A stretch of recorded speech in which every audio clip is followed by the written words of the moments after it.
Hello,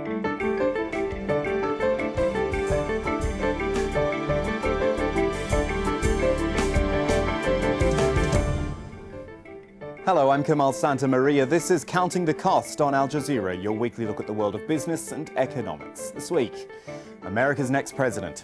USA Incorporated is on the brink of finding out who will inherit the White House in perhaps the most unpredictable election in modern history. On the eve of that vote, we'll look at exactly what kind of economy the new president will inherit and why the world is afraid of a potential Brexit moment. And speaking of Brexit, a landmark decision has thrown a spanner in the works for the United Kingdom. The government can't now trigger Article 50 to leave the EU without approval from the Parliament. We'll see how the markets and economists have digested that news. And Egypt's big currency move. It's allowing the pound to float for the first time, but while that'll help secure a badly needed IMF loan, it may also make life more difficult for everyday Egyptians when it comes to the basics.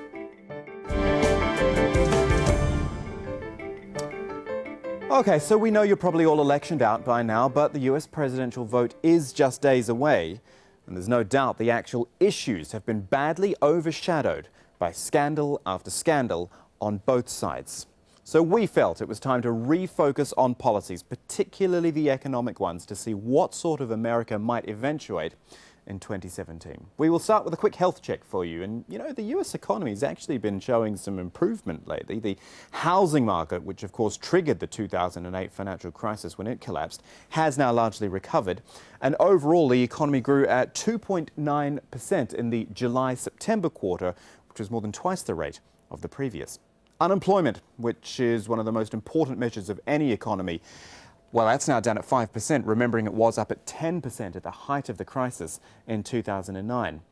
And the US dollar, well, it's still the international benchmark, of course, and possibly on track to increase in value if and when the US Federal Reserve raises interest rates. And after holding those this past week, the chance of a rise in December is more likely.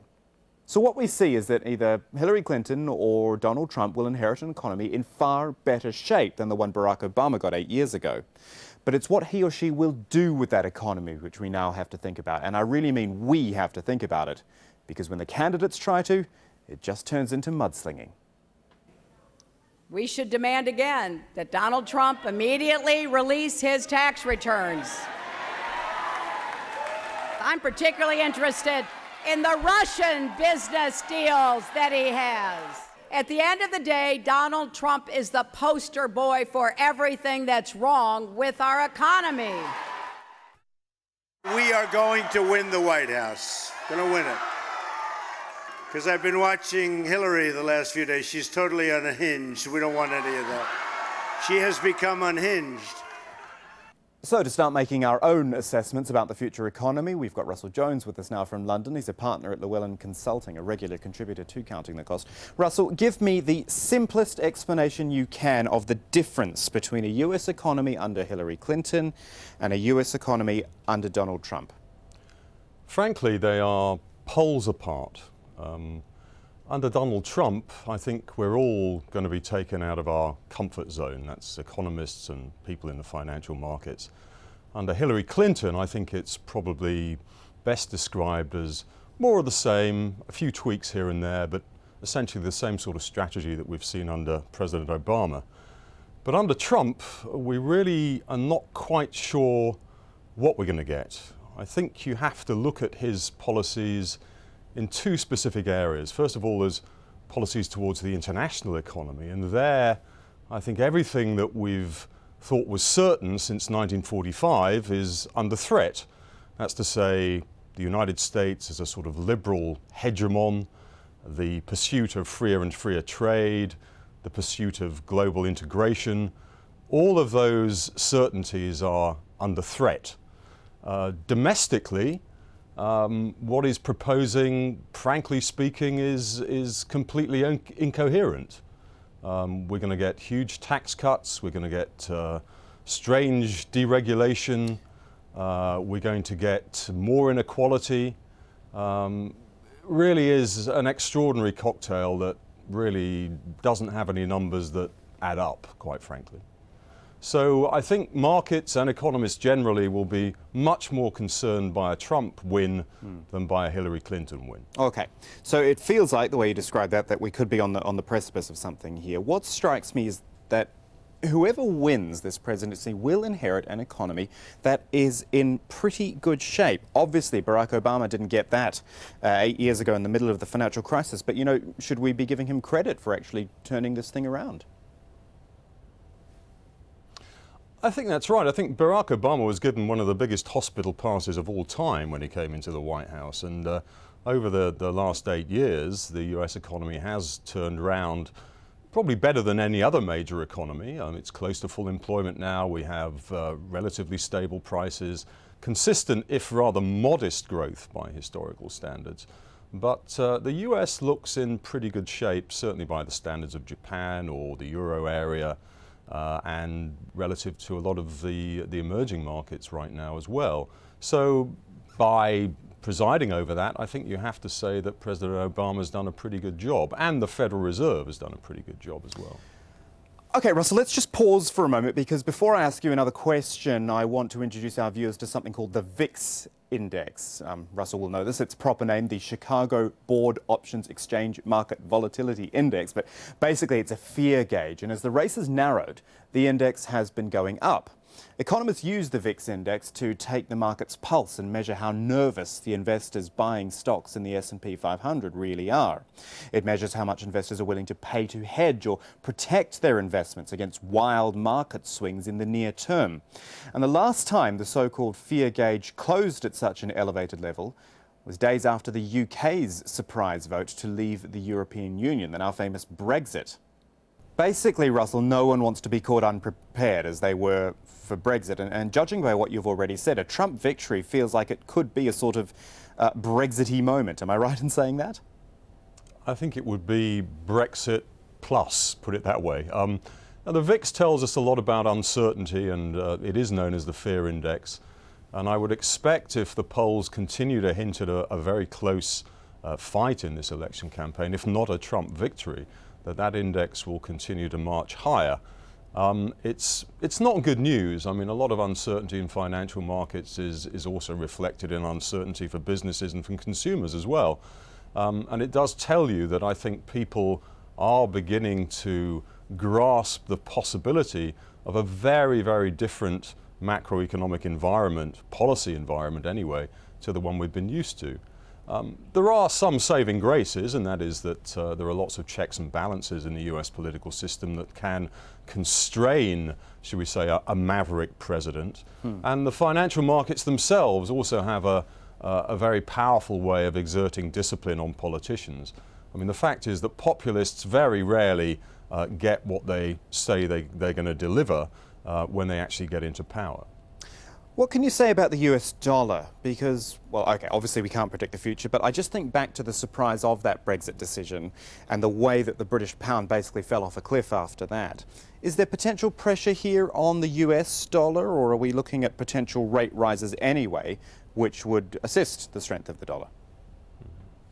I think the immediate reaction will be to sell the US dollar, simply because of the uncertainty factor. And the feeling that perhaps the United States will not be the safe haven that it has been since the Second World War. That, as I said, this abandonment of many of the internationalist precepts of US policy will make it less of a store of value than it has been in the past. So the immediate reaction, I think, will be to sell it. Over the longer term, really, the reaction will depend on precisely what policy initiatives are put into practice. Mr. Trump is claiming that his policies will deliver much stronger economic growth. If that is the case, that would mean higher interest rates, and it probably would mean some sort of rebound in the dollar over the medium to long term. But frankly speaking, it's difficult to look beyond that initial period of uncertainty and fear, if you like, back to this fear indicator. Just very quickly, Russell, how's it been this past week on the markets? You know, the sentiment, the feeling, just as this race is tight, not necessarily when we think about the result, but the tightening of the race as we've seen it. Yes, I think the resurrection of the email issue for Hillary Clinton has really taken people by surprise. And the markets 7-10 days ago were firmly of the opinion that she was going to win this election. And that was fine, because that meant, as I said earlier on, it would be much the same. It would be the status quo. But the change in the polls has brought in a much, much higher level of uncertainty. And really, we don't quite know what the future holds under President Trump. I don't actually think even he knows what the future holds. But markets are definitely in a state of high anxiety, or will be increasingly if these polls stay the way they are. Russell Jones, pleasure talking to you as always. Thank you for joining us. Thanks. Now, just to give you a bit of relief from all the policy and the fear and the unpredictability, we've got this from our White House correspondent, Paddy Calhoun. Now, of course, she will have to deal with this new administration more than most of us here at Al Jazeera. And she's produced this report looking back at the funnier side of the 2016 race. Yes, it has been funny sometimes.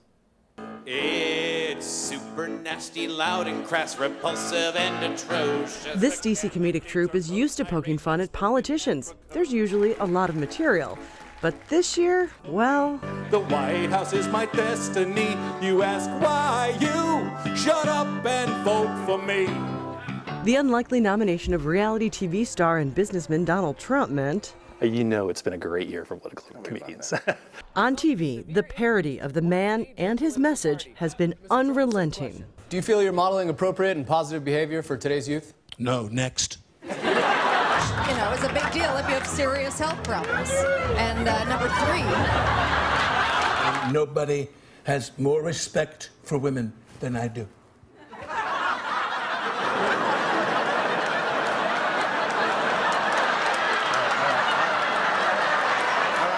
All right, settle down, entire planet, settle down.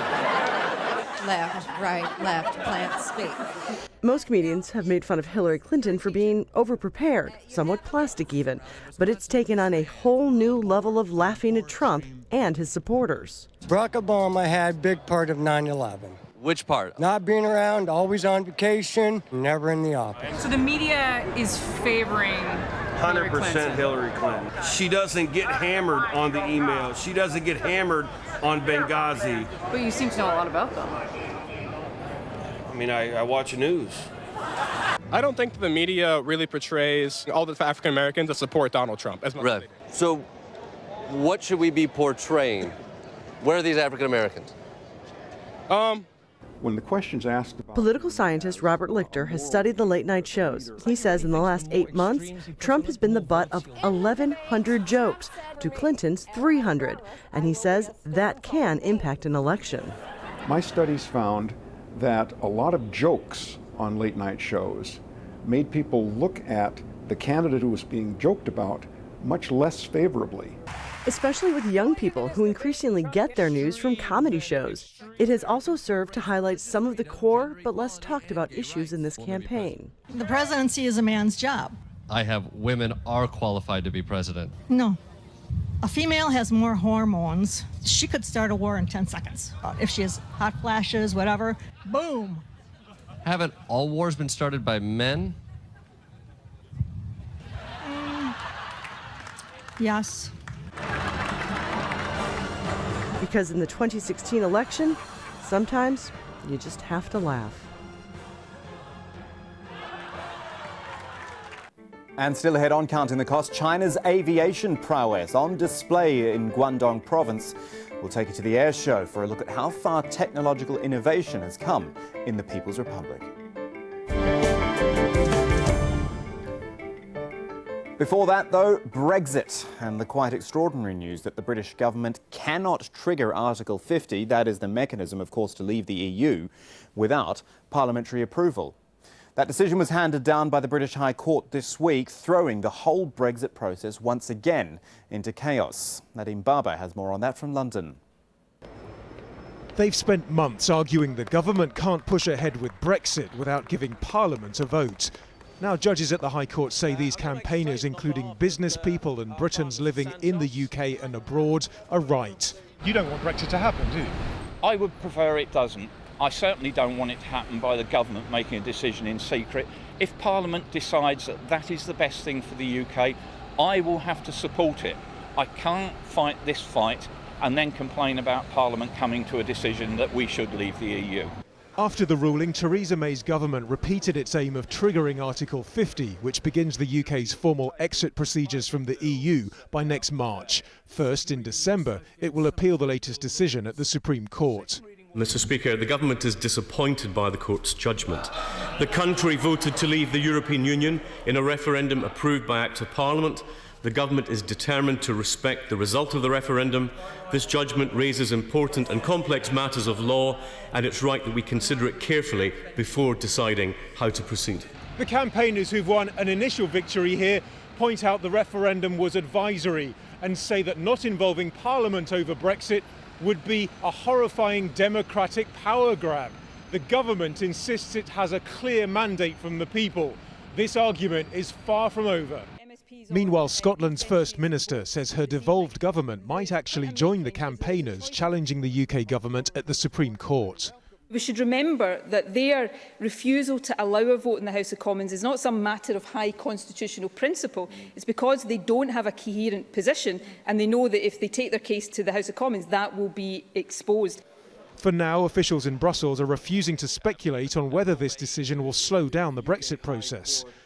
But many EU countries have urged the UK to get on with triggering Article 50, making the debate here over the terms of Brexit even more urgent. So let's talk about what the economic impact of all this might be. Callum Williams is with us now from London. He's the UK economics correspondent for The Economist. Nice to have you with us, Callum. Explain to me, if you would, first of all, the initial reaction, because we saw the pound absolutely rocket close to $1.30 and almost as soon it was back down again. The pound shot up within seconds of the judgment being read out, and also UK government bonds shot up. So in a matter of seconds, it became significantly cheaper for the UK government to borrow. So what's your long-term thoughts here? There's this hard Brexit versus soft Brexit scenario. What are you thinking? Theresa May seems to be going for what everyone is calling a hard Brexit. So that means control over immigration and leaving the ECJ. And though this means that Parliament is going to have much more scrutiny of what's going on, it's difficult to see how those two things are not going to happen. So I think, for me, the base case at the moment is still there's going to be probably leaning towards a hard Brexit. But of course, that it will depend on how the parliamentary negotiations go. Yeah, but even if the outcome doesn't change, all it means is more uncertainty. We were talking about March initially, and I've read some reports which say it could be a year away now. And as we all know, markets hate uncertainty. The government's plan is still to go for March next year. There's going to be the appeal that takes place at the beginning of December, so that's sort of fairly quick. They've managed to find a sort of space in the court schedule to hear the appeal as soon as possible. But certainly it's possible that, as that appeal drags on, if the judges in that appeal decide that, in fact, the case is a little bit more, uncertain than they thought at first, then it is possible. So I would expect, the pound to probably lose its gains that have, been seen over the past couple of days over the coming weeks. And from one pound to another, this time the Egyptian one, which fell by nearly 50% against the dollar this week. A huge move in anyone's language. But it happened because Egypt allowed the market to determine the value of the pound for the first time in decades. So why is the government doing this? Well, basically, Egypt's been running out of cash, foreign currency, because of a slump in tourism. As a result, people trying to buy dollars have been forced to go to the black market because the official exchange rate was simply artificially too high. The shortage of foreign currency meant the IMF had to be called in back in August, but in return for a $12 billion bailout, Egypt needed to fix the exchange rate problem, which it is now done. But there's a lot of concern about how this will affect prices. Nearly half of Egypt's 90 million people are living near or below the UN poverty line, and this currency move is almost certain to send the price of ordinary things like food much higher. And Egypt is already increasing energy prices in response to the falling currency. As of midnight Thursday, the price of petrol rose over 34%. Cooking gas cylinder prices also rose by 90%. As you see, there were massive queues at petrol stations as motorists tried to buy up petrol before it skyrocketed in price. Joining us to explain how all of this might play out is Jason Tuvey. He's a Middle East economist with Capital Economics in London. Jason, can I sum this up by basically saying it's the pain before the gain? This is what Egypt has had to do. There will be volatility. but they got to get out the other side. Yeah, certainly. I think this move has been on the cards for some time. Obviously, ever since the Arab Spring uprising, we've argued that Egypt has needed to move to a looser grip on the pound. Certainly, in the short term, there will be some pain. Inflation looks set to rise quite sharply, and it's already high following March's devaluation. But over a longer run, I think there could be some quite positives to come out of this. For one, it should allow the central bank to ease foreign currency restrictions, which have led to shortages of goods over the past couple of years, most recently sugar. And more notably, it should entice foreign investors back to the country. An overvalued pound has deterred a lot of investors over the past few years. And so attracting them back would certainly be a positive development. Yeah, can't underestimate the value of tourism to Egypt, can we? I mean, I think I'm sort of right in saying that this has been one of the cruxes of the problem, largely where the drop in foreign currencies come from. I mean, that's certainly added to the problems. I mean, the problems have largely come since the Arab Spring uprising. We saw foreign investors take flight. And more recently as well, we've seen the Gulf countries reduce their financial support to Egypt. The tourism thing has sort of added to those problems. Obviously the security concerns are still a major issue, but if to the extent that a weaker currency might be able to help, it's a good thing. Jason, just finally bring it back to the everyday Egyptian for me. What is he or she going to have to deal with now? Because this goes back to my original point about the pain before the gain. We are talking about the basics: food, petrol, services. Things are going to get tough. Yeah, I mean, Egyptians are already struggling with rising prices across the board. Inflation's at multi-year highs.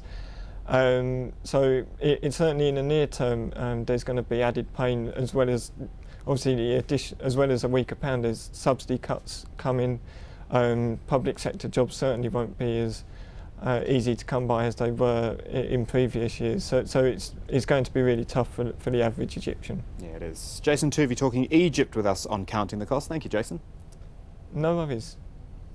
Finally this week, we love air shows on Counting the Cost. One, because, well, I like planes, but also they tell you so much about economic strength and about innovation as well. Now, at China's biggest defence show in Zhuhai, a new fighter was unveiled, with the government hoping it'll help narrow the technology gap with the United States. Adrian Brown has more. China used to be very secretive about its military technology. The Zhuhai Air Show is proof, perhaps, that that is no longer the case. Analysts say this event is a reflection of China's growing confidence about its ability to defend key national security assets.